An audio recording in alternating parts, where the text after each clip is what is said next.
মুহূর্তে আমি একবার সরাসরি সিজে কমপ্লেক্সের সামনে আপনাদের নিয়ে যাব। প্রকাশ সিনহা আমাদের প্রতিনিধি রয়েছেন, একবার দেখাও প্রকাশ এই মুহূর্তে কি চলছে সেখানে।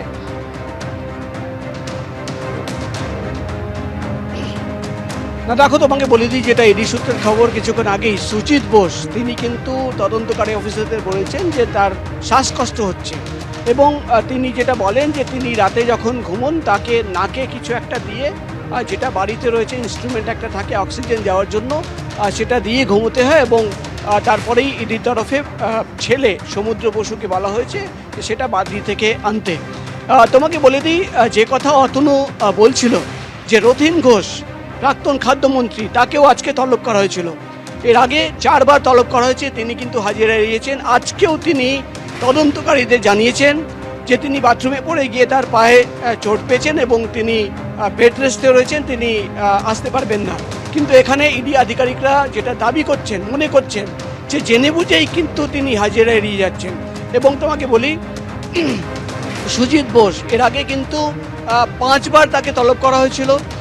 6বার যখন তাকে তলব করা হয় তিনি কিন্তু হাইকোর্টে যান এবং হাইকোর্টের নির্দেশে তিনি 1 মে এখানে আসেন এবং সেদিনই তাকে জানিয়ে দেওয়া হয় যে তাকে আবার আসতে হবে। এবং আমার মনে আছে সুব্রজিৎ, প্রথম দফার যে নির্বাচন সেটা শেষ হওয়ার পর সুজিত বসু লেক টাউনের যে ক্লাব, সেই ক্লাবে একটা প্রেস কনফারেন্স করেছিলেন এবং সেই প্রেস কনফারেন্সে তিনি সিবিআই এর চার্জশিট, ফাইনাল চার্জশিট দেখিয়েছিলেন। সেই চার্জশিট দেখিয়ে সুজিত বসুর তরফে যেটা দাবি করা হয়েছিল যে সেই চার্জশিটে দক্ষিণ দমদম পুরসভায় যে বেনিয়ম হয়েছে, চাকরি বেআইনিভাবে হয়েছে সেটা লেখা রয়েছে, কিন্তু তাকে কোনোভাবে অভিযুক্ত করা হয়নি। তাহলে কেন ইডি তাকে ডাকছে? এখানে ইডি আধিকারিকরা যেটা উত্তর দিচ্ছেন বা তারা যেটা দাবি করছেন, একেবারে আমি তোমার কথার এই শেষ অংশ ধরে আমি আমাদের আরেক প্রতিনিধি অনির্বাণ বিশ্বাসের কাছে যাব। সিবিআই এর চার্জশিট, এইটা তো প্রাক্তন দমকল মন্ত্রী বারে বারে বলেছেন যে সেই চার্জশিটে তাদের নাম নেই। তাহলে ইডি কি এমন তথ্য পেল যার ভিত্তিতে এই গ্রেফতারি?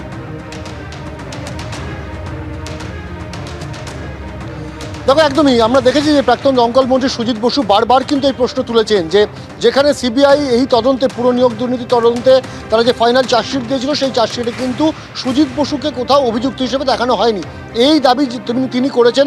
এবং তার বক্তব্য ছিল যে কেন তাহলে ইডি তাকে বারবার ডেকে পাঠাচ্ছে, তাকে হেনস্থা করবার জন্য ডেকে পাঠানো হচ্ছে, এই অভিযোগও কিন্তু তিনি করেছিলেন। যদিও ইডির তরফ থেকে যেটা বলা হচ্ছে যে তারা কিন্তু মানি ট্রেল পেয়েছেন এবং তার যে রেকমেন্ডেশন, সেই রেকমেন্ডেশনের এগেনস্টে তাদের কাছে কিন্তু প্রচুর তথ্য প্রমাণ রয়েছে এবং সেই তথ্য প্রমাণের জন্যেই কিন্তু বারে বারে ডেকে পাঠানো হয়েছিল তাকে। এবং তুমি জানো যে এর আগেও কিন্তু দফায় দফায় তাকে ডেকে পাঠানো হয় এবং তাকে জিজ্ঞাসাবাদ করা হয়। এবং কখনো আমরা দেখেছি যে কখনো তার পরিবর্তে তার ছেলে এসে তিনি হাজির হয়েছেন এবং কখনো তিনি আইনজীবীদেরকে নিয়ে এসছেন। আজ কিন্তু ছেলে এবং আইনজীবীদেরকে নিয়ে তিনি আসেন, 10.5 ঘন্টা তাকে কিন্তু জিজ্ঞাসাবাদের সম্মুখীন হতে হয় এবং সেই 10.5 ঘন্টা যে জিজ্ঞাসাবাদ, সেই জিজ্ঞাসাবাদে একাধিক প্রশ্নের উত্তর তিনি এড়িয়ে গিয়েছেন, না হলে কিন্তু বিভ্রান্তিমূলক প্রশ্নের উত্তর দিয়েছেন।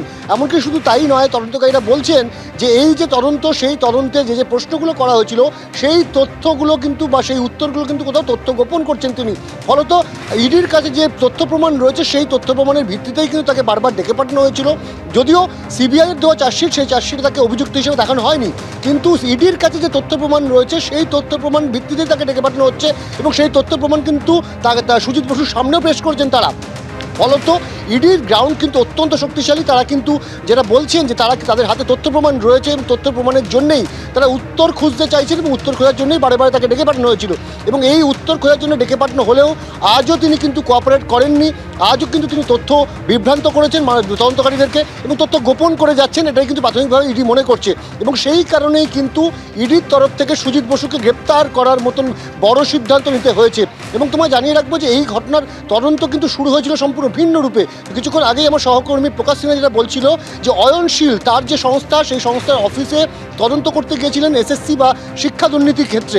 সেই তদন্ত করতে গিয়ে একটি ডাস্টবিন থেকে এক টুকরো কাগজ এবং সেই কাগজ থেকে গোটা পুরো নিয়োগ দুর্নীতি, স্বাভাবিকভাবেই সেই দুর্নীতির তদন্তের প্রথম গন্ধ বা প্রথম হদিশ কিন্তু পায় ইডি আধিকারিকরা এবং পরবর্তী সময় সিবিআই এবং ইডি উভয় মিলে তদন্ত করে এবং সেই তদন্তের রেস ধরে কিন্তু সুজিত বসুকে ডেকে পাঠানো হয়। শুধু তাই নয়, ইডির তরফ থেকে প্রথম থেকেই বলে আসা হচ্ছিল যে একেবারে রেড চার্জ ছিল, রেড চার্জ চার্জ ছিল, তাই নয় যে এর সঙ্গে কিন্তু একাধিক নেতা মন্ত্রী প্রভাবশালী জড়িত।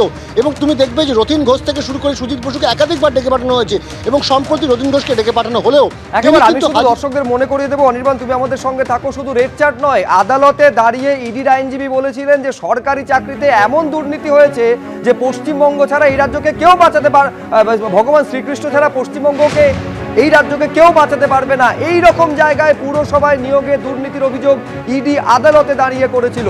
আমি এইখানে রেড চার্টটা দর্শকদের সামনে রেখেছি যে কত টাকায় পুরসভায় কোন পদের জন্য চাকরি বিক্রি হয়েছিল বলে ইডি আদালতে দাবি করেছিল। সেটা বিভিন্ন ক্ষেত্রে ড্রাইভার, সাফাই কর্মী, গ্রুপ বি, গ্রুপ সি থেকে একেবারে টাইপিস্ট পর্যন্ত। এর আগে আপনারা জানেন যে 2024-এর 12ই জানুয়ারি সুজিত বসুর একাধিক ঠিকানায় তল্লাশি চালানো হয়। এরপর 10ই অক্টোবর 2025 সালে সুজিত বসুর বাড়ি, অফিস এবং ছেলে রেস্তোরাঁয় তল্লাশি চালানো হয়। সেই তল্লাশিতে টাকা পর্যন্ত উদ্ধার হয়েছিল এবং তারপর বারে বারে জিজ্ঞাসাবাদ, তলব এবং তারপর দীর্ঘ জিজ্ঞাসাবাদের পর গ্রেফতারি। আরও আপডেটের জন্য আমি সরাসরি আমাদের আরেক প্রতিনিধি ব্রতদীপ ভট্টাচার্যের সঙ্গে কথা বলবো। ব্রতদীপ,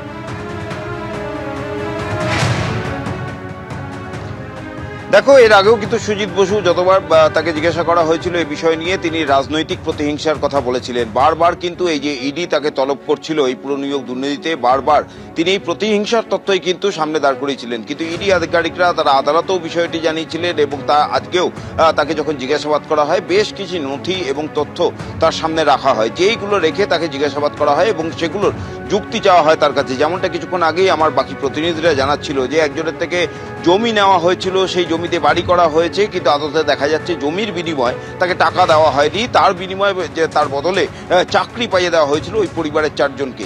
এই সমস্ত প্রশ্নের যখন উত্তর চাওয়া হয় সুজিত বসুর কাছে, তিনি কিন্তু কোনো রকম সদুত্তর দিতে পারেননি এবং তারপরে একাধিক তথ্য তারা সামনে রাখেন। তুমি জানো কিছুক্ষণ আগেও এই তথ্য উঠে আসছিল যে সুজিত বসুর বাড়ি, ছেলের রেস্তোরাঁ সহ একাধিক জায়গায় তারা তল্লাশি চালিয়েছিলেন।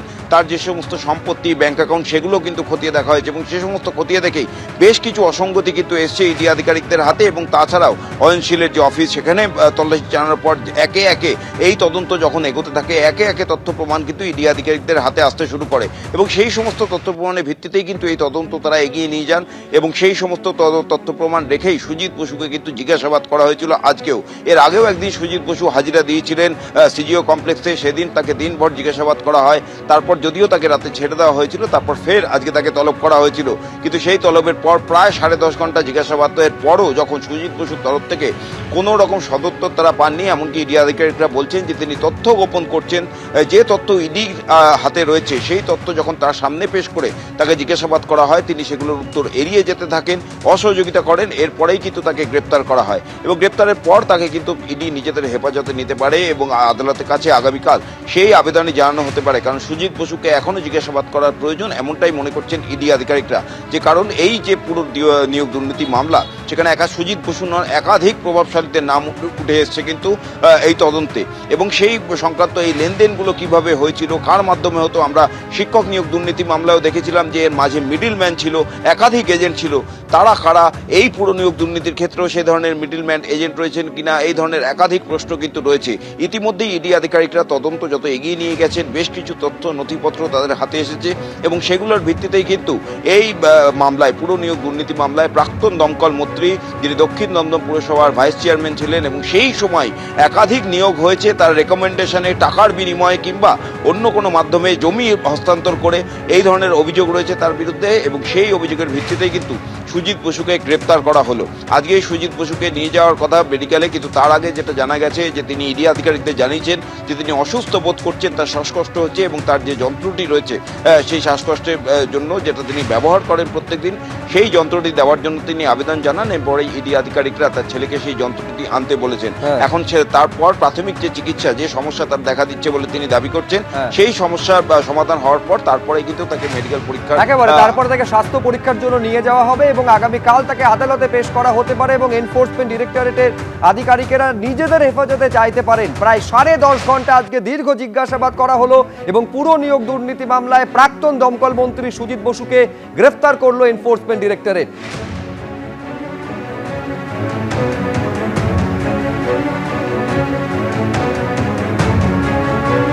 এবিপি আনন্দ, এগিয়ে থাকে, এগিয়ে রাখে।